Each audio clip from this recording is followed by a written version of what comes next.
হরে কৃষ্ণ সুধী ভক্তবৃন্দ, তো আজকে আপনাদের সাথে শেয়ার করব জগন্নাথের স্নানযাত্রার অনুষ্ঠান। তো আশা করি আপনাদের ভিডিওটা ভালো লাগবে, তো দেখতে থাকো পুরো ভিডিওটা। এই দিন জগন্নাথ দেব এবং সুভদ্রা মহারানী ভক্তদের দর্শন দেওয়ার জন্য বাইরে বেরিয়ে আসেন।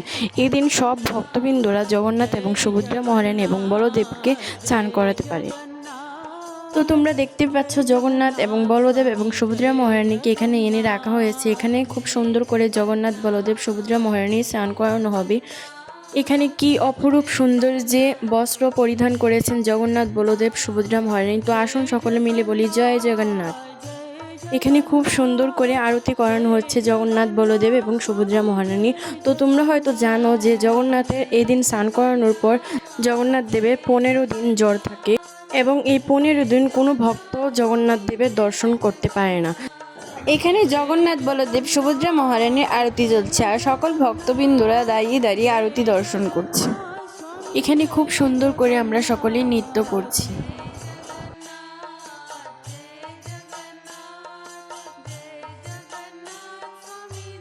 তো এখন শুরু হয়ে গেছে জগন্নাথ, বলদেব এবং সুভদ্রা মহারানীর অভিষেক। তো চলো সকলে মিলে অভিষেক দর্শন করি।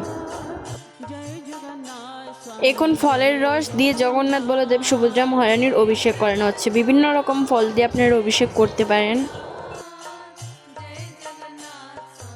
জ্যৈষ্ঠ মাসের পূর্ণিমা তিথিতে এক বিশেষ সময় জগন্নাথ, বলদেব, সুভদ্রা মহারানীকে স্নান করানো হয় এবং বৈদিক মন্ত্র উচ্চারণের মাধ্যমে জগন্নাথ, বলদেব, সুভদ্রা মহারানীকে স্নান করানো হয়। এই দিনে আসুন সকলে মিলে একবার বলি জয় জগন্নাথ। এবং এই স্নানের পর জগন্নাথ, বলদেব, সুভদ্রা মহারানী তাদের গজবেশ ধারণ করেন। এই দিন জগন্নাথ, বলদেব এবং সুভদ্রা মহারানী স্নানযাত্রা দর্শন করলে পরবর্তীকালে এই জগতে আপনাদের আর আসতে হবে না।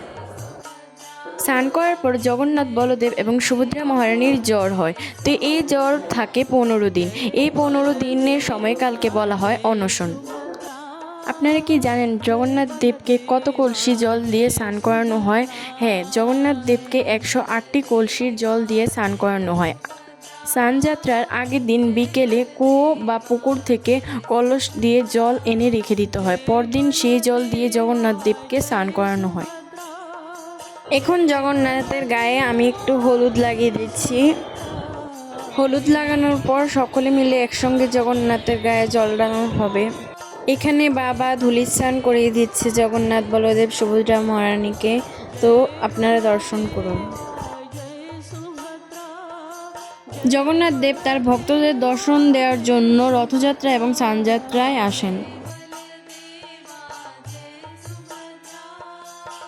স্নানযাত্রার দিন প্রভু জগন্নাথের জন্মদিন। সেই উপলক্ষে আমরা প্রভু জগন্নাথের হাতে একটি কেক কেটে নিলাম। তো এটা হচ্ছে প্রভু জগন্নাথের গজবেশ। তোমাদের কাছে প্রভু জগন্নাথের গজবেশ কেমন লেগেছে অবশ্যই কমেন্ট করে জানাবে। তো আজকের ভিডিওটা ছিল এই পর্যন্তই। আশা করি আপনাদের সকলের ভিডিওটা ভালো লেগেছে। হরে কৃষ্ণ, রাধে রাধে, জয় জগন্নাথ।